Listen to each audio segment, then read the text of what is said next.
সামনে জাতীয় নির্বাচনকে ঘিরে সীমান্তে অস্ত্র চোরাচালান রোধ, অপরাধ নির্মূল এবং অভ্যন্তরীণ শৃঙ্খলা রক্ষায় কাজ করছে বর্ডার গার্ড বাংলাদেশ বিজিবি। বৃহস্পতিবার চট্টগ্রামের সাতকানিয়ায় বিজিবির ১০৩তম রিক্রুট ব্যাচের সমাপনী কুচকাওয়াজ অনুষ্ঠানে এসব কথা জানান মহাপরিচালক মেজর জেনারেল মোহাম্মদ আশরাফুজ্জামান সিদ্দিকী।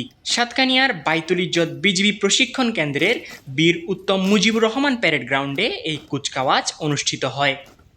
অনুষ্ঠানে প্রধান অতিথি হিসেবে উপস্থিত থেকে অভিবাদন গ্রহণ করেন মহাপরিচালক।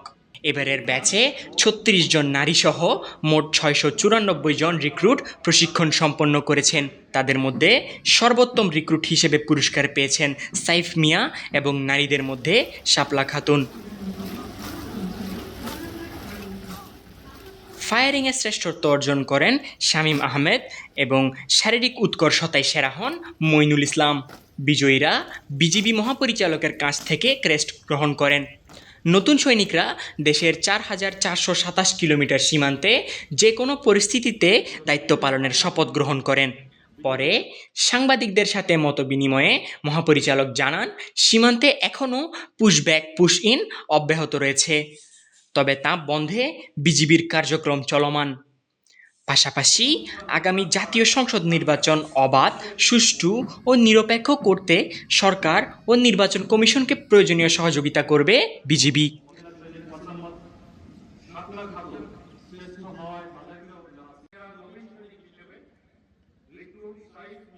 যে সীমান্ত অরক্ষিত বা সীমান্তের নিরাপত্তা নিশ্চিত করার পরেই আমরা বাকি জনবলগুলো যেন প্রয়োজনে আমরা ইলেকশন চলাকালীন সুষ্ঠু সুন্দর ফেয়ার ইলেকশনের জন্য যেটা করা দরকার সেই সাপোর্টটুকু আমরা সরকারকে দিতে পারি।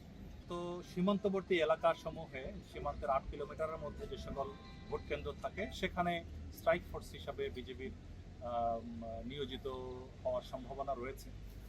তবে ভবিষ্যতে এটা নির্বাচন কমিশন বা সরকার যেভাবে দায়িত্ব দিবে সেভাবে আমরা দায়িত্ব পালন করব।